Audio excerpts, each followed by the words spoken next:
Oke, bismillah. Assalamualaikum warahmatullahi wabarakatuh. Halo teman-teman sekalian, perkenalkan nama saya Muhammad Zailani. Saya mahasiswa Universitas Islam Negeri Sunan Kalijaga Yogyakarta. Saya prodi Magister Pendidikan Agama Islam. Ya, baik teman-teman sekalian, seperti yang kita ketahui, pada saat ini banyak anak-anak SD yang masih senang bermain, ya, maupun itu di sekolah, mau dimanapun itu mereka masih senang bermain, ya, karena memang tentunya, ya, karena memang pada hakikatnya anak mereka itu, ya, masih bisa dianggap sebagai anak-anak, ya, masih bisa disebut sebagai anak-anak, dan tentunya anak-anak identik dengan senang bermain, ya, masih sangat-sangat senang bermain. Jadi eh, kita sebagai pendidik tentunya harus bisa menyesuaikan dengan mereka, ya, mengajak mereka untuk belajar. Nah, bagaimana caranya supaya mereka bisa aktif dalam belajar, ya, aktif dalam belajar dan fokus karena mereka mungkin, ya, karena anak-anak mereka itu masih susah untuk belajar, ya, masih senang bermain.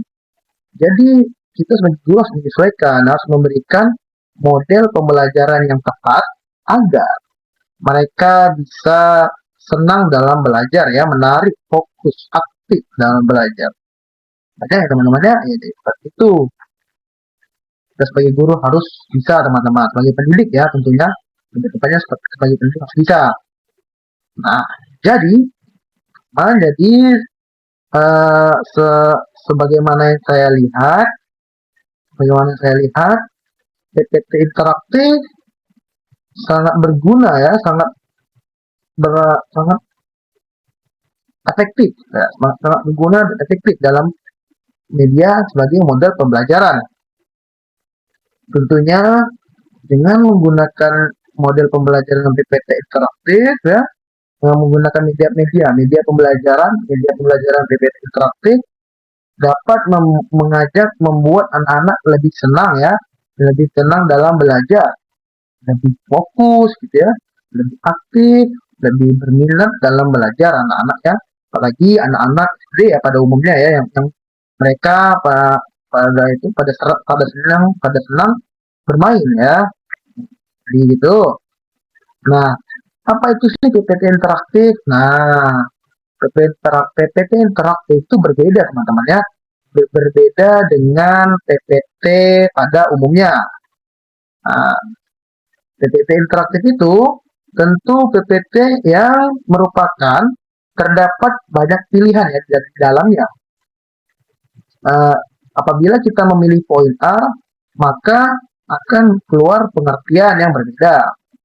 Banyak pilihan di PPT interaktif, tentunya banyak pula pengertian-pengertian yang berbeda. Contohnya, apabila memilih poin A, akan keluar pengertian A. Apabila kita menggunakan poin B, mengklik poin B, maka akan keluar pula pengertian-pengertian poin B. Gitu. Itulah PPT interaktif, ya, teman-teman, ya.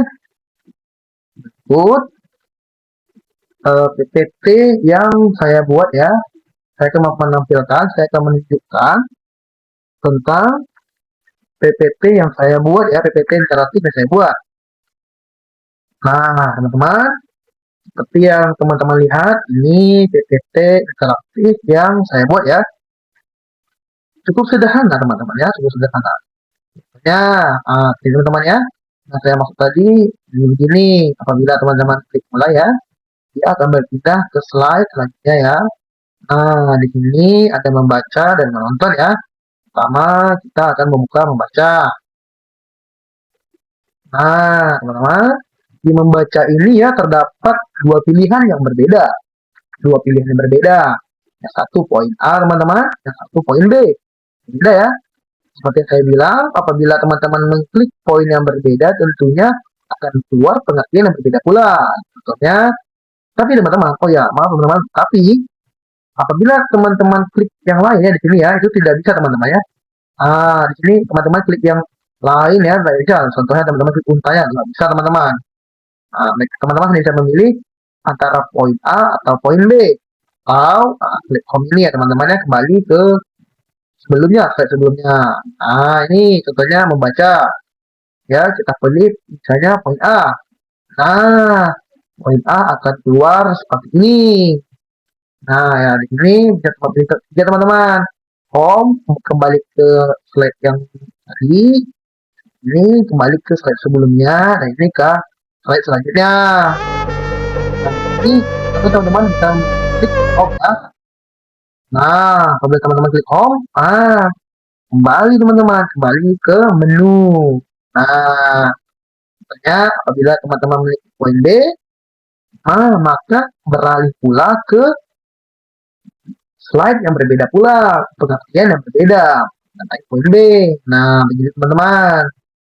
Nah, apabila teman klik yang tengah ini ya, yang ini, dia akan kembali ke dua pilihan poin yang berbeda tadi. Selanjutnya, nih, kita kembali ke home dulu. Nah, kembali ke home, berarti kita kembali ke menu ya. Oke, di sini ada penonton teman-teman. Karena apa? Karena tentunya ya, karena anak-anak di umur segitu ya, bagaimana anak-anak, mereka tuh masih senang yang namanya bermain dan menonton ya, apalagi tontonan animasi. Nah, jadi bagaimana cara membuat PPT interaktif itu menarik ya? Bagaimana sih caranya biar membuat PPT itu semakin menarik? Contohnya nih, saya memasukkan video animasi mengenai pelajaran, gitu kan? Jadi mereka bisa belajar sambil bermain atau sambil menonton. Nah, ini, di PPT ini kita bisa memasukkan video teman-teman. Jadi mereka bisa bermain, memilih ya, bisa juga menonton. Nah, begitu teman-teman. Nah, tuh. Setelah ini cara membuat PPT interaktif. Pertama, kita buat slide baru. Kita hapus dulu ini kotak-kotak ini ya, kita hapus dulu. Nah, setelah kita hapus, karena background saya seperti ini, tentunya kan di slide teman-teman backgroundnya putih ya. Nah, bagaimana sih cara membuat background seperti ini? Pertama, teman-teman bisa klik kanan, lalu ke format background. Nah, teman-teman bisa pilih picture or texture fill ya, lalu pilih insert. Nah, di sini teman-teman bisa pilih dari file teman-teman sendiri, dari komputer itu teman-teman, atau dari online. Bisa ya, dari berbeda ya. Nah, begitu. Selanjutnya, bagaimana sih gitu? Bagaimana caranya buat kotak-kotak itu ya? Teman-teman bisa ke insert ya, teman-teman bisa ke insert, lalu pilih shapes. Pilih shapes. Nah, di sini ada banyak, ada kotak, oval, segitiga ya teman ya. Saya pilih kotak ya. Pilih kotak. Nah, tentunya ya, dengan kotak begini saja dia tidak akan berpindah teman-teman. Bagaimana sih cara dia buat dia berpindah ke slide selanjutnya? Gini, teman bisa klik kotaknya, lalu teman-teman pergi ke insert ya, teman-teman insert, lalu pilih action teman-teman, pilih action, bisa teman-teman pilih hyperlink to, lalu pindah ke slide ya, slide di sini teman klik. Nah, setelah teman-teman klik slide, dia akan berpindah seperti ini teman-teman. Teman-teman misalnya seperti saya ya, saya pindah ke slide 11 biar jauh ya loncatnya ya. Karena kalau tidak seperti itu dia tidak akan jauh teman-teman, hanya ke slide selanjutnya ya. Saya pilih ke slide 11, teman-teman tidak usah khawatir. Dia akan memberikan preview bagaimana slide 11 itu ya. Oke, tidak perlu khawatir. Bisa pilih slide 11 lalu pilih OK. Nah, setelah pilih OK lalu pilih. Nah, di sini teman-teman bisa pilih sound ya kalau teman-teman ingin sesuai selera masing-masing saja. Bisa aktifkan soundnya. Nah, baca ya. Bisa apabila teman-teman klik kotaknya, itu dia akan keluar suara ya. Saya tidak akan menggunakannya ya. Nah, selanjutnya, lalu setelah kalian pilih action, tentunya itu tidak akan langsung juga teman ya. Ya, kalian bisa pergi ke transition. Lalu matikan on mouse click-nya. Karena apabila teman-teman tidak mematikan on mouse click-nya, itu teman-teman klik yang manapun itu dia tetap akan berpindah ke slide selanjutnya. Tapi apabila teman-teman matikan on mouse click-nya, seperti yang tadi saya bilang, dia cuma pindah apabila teman-teman klik kotak ini ya, kotak ini. Nah, baik. Contohkan ya. Nah, ini teman-teman.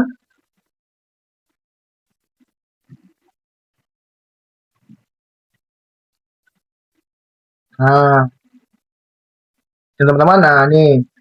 Apabila tadi on mouse click yang sudah dimatikan, dia tidak akan berpindah teman-teman. Nah, teman-teman klik yang pada fase ini tidak akan pindah.